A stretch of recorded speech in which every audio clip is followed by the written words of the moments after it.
Hello, everybody. So, Happy New Year to everyone. It's the 1st of January 2013, and I am here to do my top favorite books of 2012. And honestly, there wasn't a lot of reading done in 2012 because of life and school and all that jazz. But I did read I think I have like 9 books to talk about, so that's good. And I don't have one of them here with me, so I'm going to talk about that one first since I don't want to forget it. Okay. So one of the books that I read in 2012 that I loved so much, I'm not going to do this in any order. I read it from the library, and that is Shadows on the Moon by Zoe Marriott. That book was so good, guys. It was so good, and I'm not in camera. There we go. I'm gonna scoot back like that awkwardly. Okay, so yeah, Zoe Marriott. She's a wonderful author. She's just, oh my god, it was such a good book. It was so great. It was basically about this girl named Suzume, who is living in ancient Japan, and at the beginning of the book, her father dies, and her cousin, I think, and she watches them get murdered, and she survives the attack from the king, or maybe it was a prince. I forget. I don't remember exactly, but it was so good. It had so much action and suspense, and just I love the character of Suzume. She was so well developed and so good. And I love the dark realism in the story as well. It was so dark, so very dark. One of the darkest books I've read, and it's a fantasy, well, magical realism, I guess would be a good term for it. And it has one of the most unique like powers I've ever seen of shadow weaving, which is so freaking cool. And yeah, it was just a great book. Now I'm getting into books that I actually have to show you. One of the first books, maybe the first book I read this year, was Love is the Higher Law by David Levithan, and this book is just amazing. I love this author so much. I need to read more of his books. I have them on my shelf, but I haven't read them all. I'm probably going to read another one soon, because it's like a tradition of mine to read his books in the beginning of the year, so I'll probably read one of his books soon. So I love this book. This is about 9/11, the 9/11 attacks, and it basically takes place right after the towers go down, and it's like the after effects of that event. It goes through the lives of 3 people: Claire, Jasper, and Peter. And I love these characters. I love this story. I love the author. I love the message in this book. It's just beautiful. I mean, the title alone, "Love is the Higher Law," that's just brilliant. Just brilliant. Oh my god, I love this book so much. Teaches you a lot about life and great lessons, and I just love it so much. Please read it. It's so good, and it's tiny. It's a tiny book. Tiny book. You can read it in like 2 days. It's so good. The next one that I have to talk about is the Amy and Roger's Epic Detour by Morgan Matson, and this book was very fun, very great read. It's basically about 2 kids who go off on an epic detour where they travel around everywhere. So there's like a menu. It's really cool book. You get to see pictures and menus. Here's some pictures of what they took. But the author Morgan Matson actually went on a road trip herself, so that's really cool. I also love how this book has some really great dark themes in the story as well. It actually made me cry. I think most of these books made me cry, by the way, and I just love it. It has a great picture of grief and just a cute romance that I just love to death. It is so fun, so good. Please read it. Then another book I read this year, which I loved but didn't love quite as much as the others, was Bait by Alex Sanchez. This book was so good. The only reason I didn't give it a full 5 stars was because I wished that the protagonists, or not no, the side characters got more developed. But what can you do? But still, it was just the story and the message was just beautiful and really prevalent to my life because I could really relate to this book. I love the main character Diego. I love Mr. Vitas. I love him, and it's just a fantastic book. It's really good. Please read it. Alex is such a great author. Then I read Fight Club by Chuck Palahniuk, and while I didn't like this as much as Invisible Monsters, I still liked it for its satire and its craziness. It is so crazy. And I actually didn't really like the mindfuck as much as I liked the mindfuck in Invisible Monsters, because I kind of guessed the mindfuck, to be honest.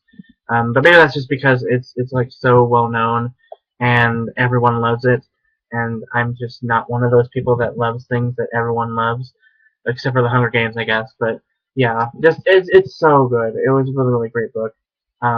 But I don't have a lot to say about it, so I guess this would be more of an honorable mention, to be honest. But very good book nonetheless. Then, one of my favorite books is The Fault in Our Stars by John Green. I'm sure everyone loves this book and put it on their list. It's such a fantastic book. I can't even describe to you why I love it so much, I guess. But I guess the reason I love it so much is because it's about cancer. And my mom recently won her battle with breast cancer, so reading this book just made me like so emotional and cry and just, oh my god, these characters. It's even worse because these kids are like super young and they have a terminal illness. So it's I mean, breast cancer is deadly, but you know, cancer is cancer still. But it's such a great book. It's so good. It's just, I love the characters, and oh god, it's so good. I love John Green. I can't wait for his next book. And I still need to read Abundance of Catherines, but I just don't want to read it. I guess it's weird. It's weird. I don't know. I need to read it, but I don't know. This is so good though. Please read this one. It's so great. And then I read Ballads of Suburbia by Stephanie Keenert. Actually, this is in no order. I don't know if I read these one after the other, so I forget. So just ignore that. But this book is a great story, great book about drug addiction and just abuse in general, alcohol abuse, partying, teenage life, domestic abuse, just so many issues that people go through every day that you don't really think about, I guess. Or you do think about them, but you don't think about them as often as you might. I don't know. It's weird. But it's a really, really fantastic book. And I guess another reason I love this book so much is because I read it in the hospital while my mom was going through breast reconstruction surgery. So that will always stick with me whenever I look at this book. So personal experiences, I guess. But it's just so good, and all the characters are just so great, and just they're so real and raw and just prevalent and just great. I love this book so much, and I want to reread it. It's just a fantastic book, fantastic. And then my most surprising book of 2012, which I never would have expected this to be on my list ever, because it's just I didn't think I'd like it as much as I did, and that is The Vampire Academy by Rochelle Mead. I love this book to death. It's like I rarely like paranormal romance, and I like three series, and that's about it. And this is one of them. This is a fantastic story about vampires, but it's so well written, and I love my favorite part of this book. I'll just talk about my favorite parts. I love the dark elements in this paranormal romance. It was just great, and I cried. I cried in a paranormal romance novel. I never thought I'd do that, but it was so good, and just I didn't expect it at all. It was just great, and I can't wait to read more of the books. I just can't wait. Oh, it's such a good series. It's so good. Please read it. Don't let the cover and the title fool you. It is a wonderful book. Wonderful. I love it. Then, oh, I think I'm at the end. Yes, I am. Ha! Oh, and it's only 9 minutes in. Darn it. Okay, so the last book I read in 2012, which I just finished and I just did a review on We Read Books, is Tilt by Ellen Hopkins. I absolutely adore this book so much. It's just, oh, it is so good. I think I love it because of Shane and Alex, mostly. Their story is just beautiful, and I can really relate to it. I can relate to both of those characters in different ways. I can relate to Shane in more ways than any Ellen Hopkins character ever. I just, oh my god, Shane is me, if you want to know. He is me, to be honest, and just, oh, it's so good. It's so great. And this is my second copy, by the way. I lost the other copy at the store. I brought it to the store because we went to Whole Foods, and they have like a restaurant there in the store. So I was reading it while I was eating, and then I just left it there.